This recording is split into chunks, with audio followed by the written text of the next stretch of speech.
2 on Twitter. And today we're continuing our series, Our Future on the Ballot, conversations with progressive candidates for offices across the country.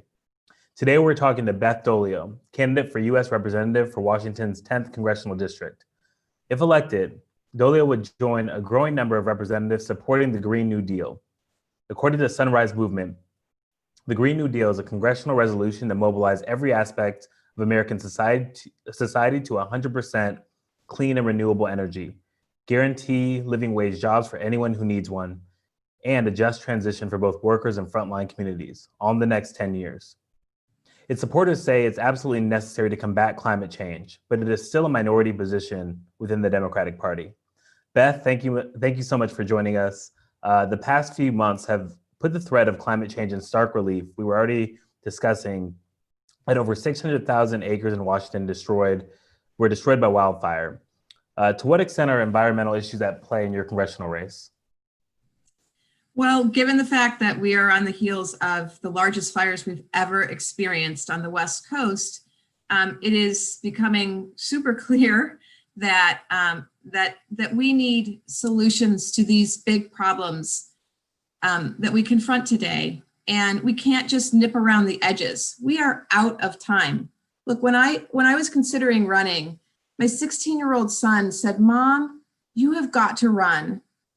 You're the best person to fix climate change." And that's the most important issue to our generation. And indeed, it is the most important issue that we are confronting.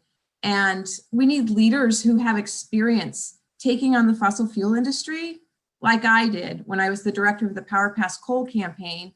We were confronted with 7 coal export proposals that would have locked in greenhouse gas emissions for generations to come had those facilities been built. But standing hand in hand with with tribes across this region, we were able to stop those coal export facilities dead in their tracks. And then as a state legislator, for the last 4 years, I've worked, tirelessly to put in place policies that actually reduce our emissions in our building sector, in our electric sector, in our transportation sector.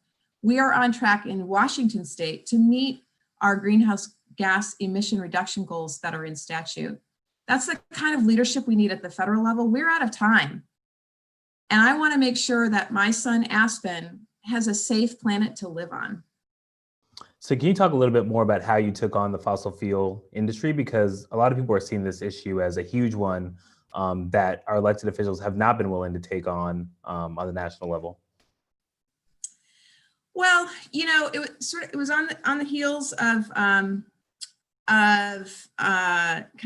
not being able to make progress at the federal level and in terms of doing an economy-wide cap. And also on the heels of the very successful campaign that has seen the closure of coal plants across this country, right? We knew that coal is the most emitting fossil fuel, and so that's where we're spending our energies trying to close coal plants, to really transition away from that to cleaner forms of energy. And so the coal industry started looking at how can we market this product? Where can we send our product? So from coal from Montana and Wyoming, put on trains, tracked across up the West Coast, and then shipped off to Asia. That was their plan. That was how they were going to market their product. And, communities rose up to say, I don't think so. We have a climate emergency going on here.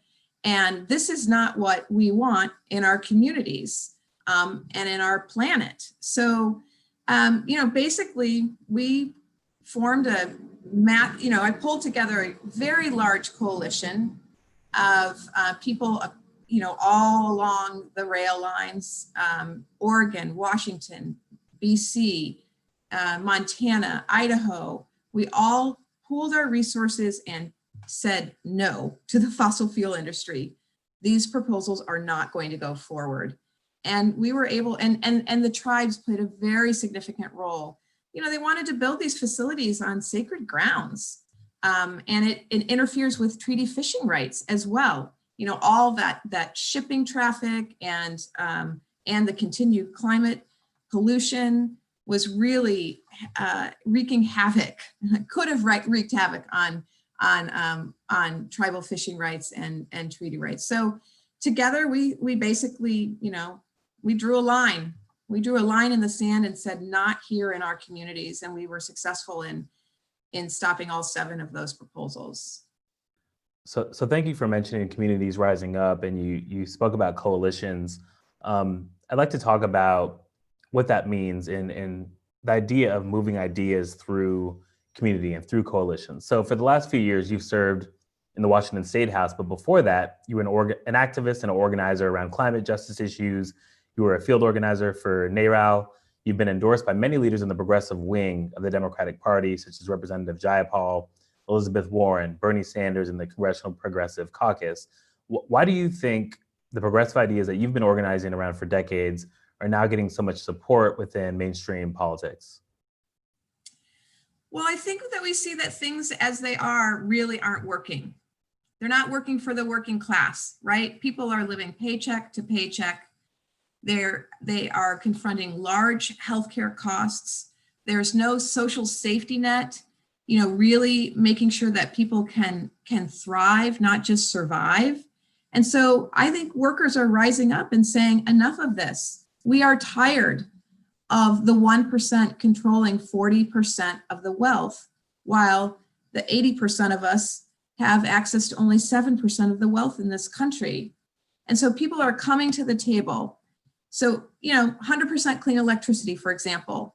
We had tribes and communities of color, labor, environmentalists set the table to move that policy forward in our state. And now our state has one of the strongest 100% clean electricity measures on the books anywhere in this nation. And that's because we formed a coalition. We spent the time to build the relationships, to understand what people sitting around that table needed to see in a policy that moved us to 100% clean electricity, because that's a massive transformational change. That changes the way that we bring power into our homes from top to bottom. And unless you have people who are impacted, so those are the workers, those are the people who, you know, pay for energy, communities of color, marginalized communities who are bearing the brunt of climate change. Unless you have those people at the table, you can't be successful in moving those policies forward. And so we've done that very successfully here in Washington. Now I want to take that to Washington, D.C. and really move policies at scale with impacted people at the table, helping craft those policies and helping move those policies forward. Absolutely essential if we are going to have climate justice in this country. You read my mind, because I was going to ask you, that was going to be my next question about how you take this to the national level. So you're a supporter of the Green New Deal. Notably, the Democratic Party is not. And only a year ago, this policy was scorned by some Democratic leaders like Nancy Pelosi, who called it, quote, the Green Dream or whatever, unquote. Your opponent, Marilyn Strickland, has declined to support the Green New Deal. Why do you think there's such opposition to the Green New Deal within the Democratic Party? And where is that opposition coming from first? And then I have a follow-up question. Well, first of all, I just want to say, like, I am so not afraid of a big, bold vision. And it is really kind of, I don't understand why people would be afraid of a bold vision. If we don't have a bold vision, we are never going to be able to attack climate change in the way we need to do that. I think, frankly, you know, the status quo is funded by the oil industry, right? Funded by fossil fuel industry. It's both Democrats and Republicans rely on those dollars to continue to stay in office. And until we attack that, and I'm not taking fossil fuel money, I'm not taking corporate PAC money, until we are able to get away from being tied to the fossil fuel industry and the dollars that they put into our campaigns, we are not going to be able to move forward on such bold visions like a Green New Deal.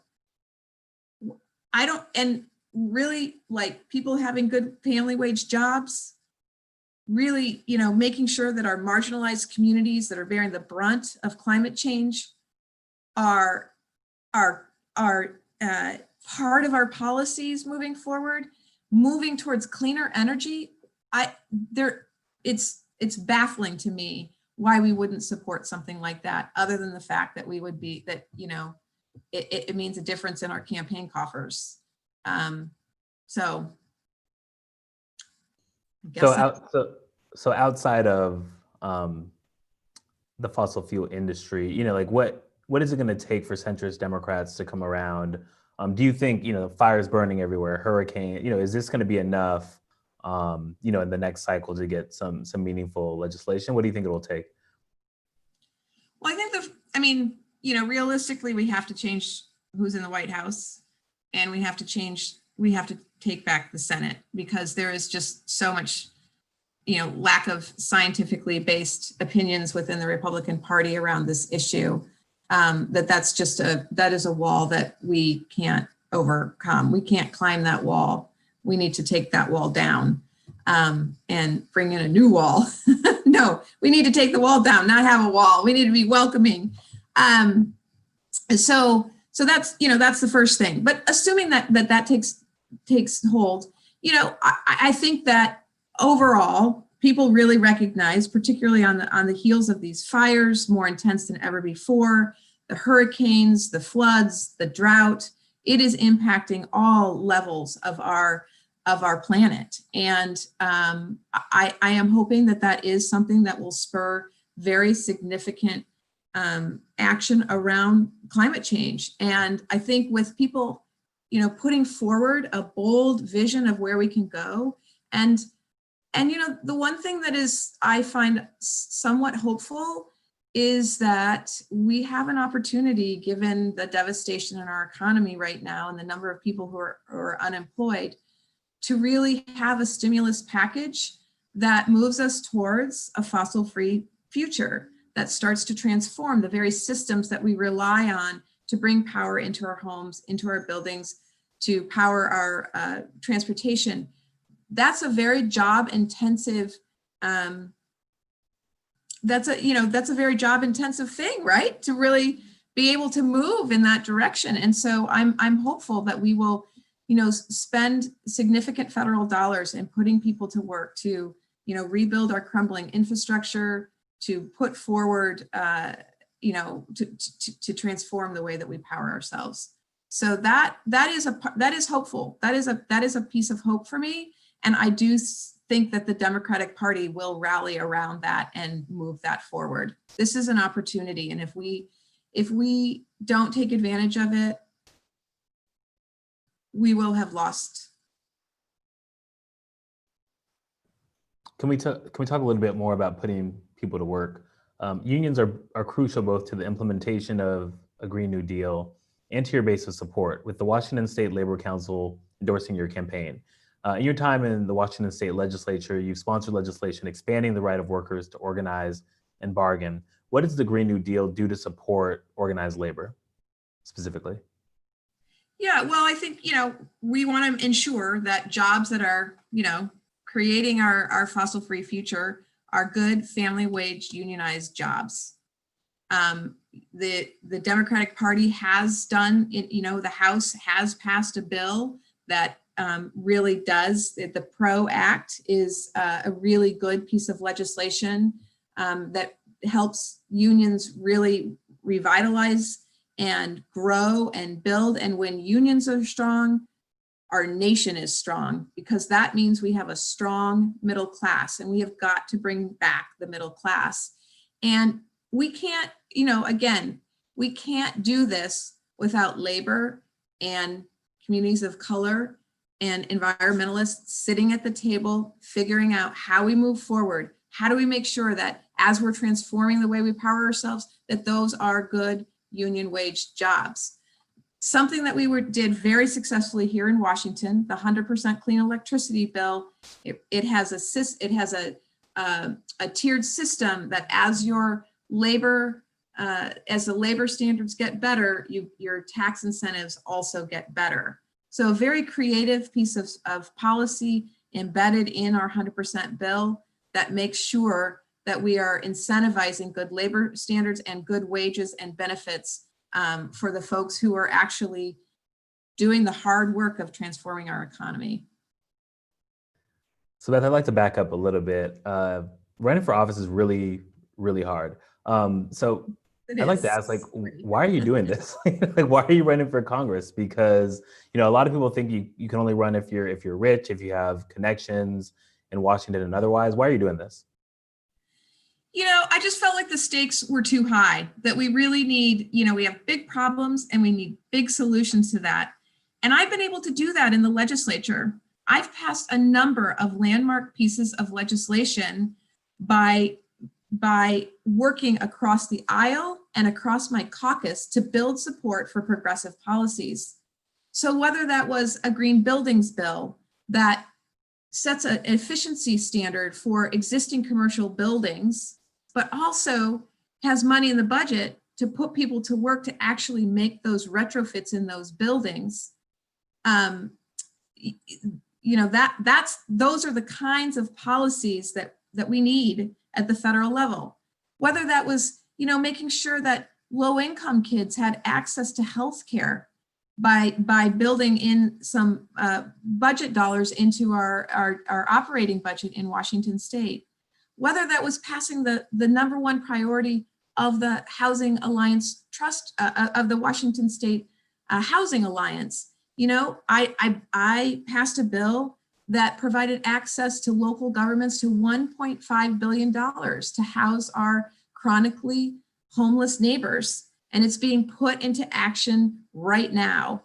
You know, and on the other hand, my opponent was hard at work killing a funding measure that would have housed would have built housing for our chronically homeless neighbors when she was the CEO of the Seattle Chamber of Commerce.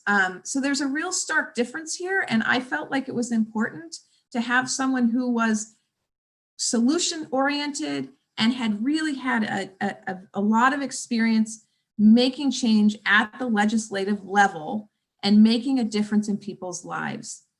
So that's why I'm running. And again, I go back to my sons telling me, Mom, you got to run. You're the best person to change, you know, to take on climate change. It's the most important thing to our generation.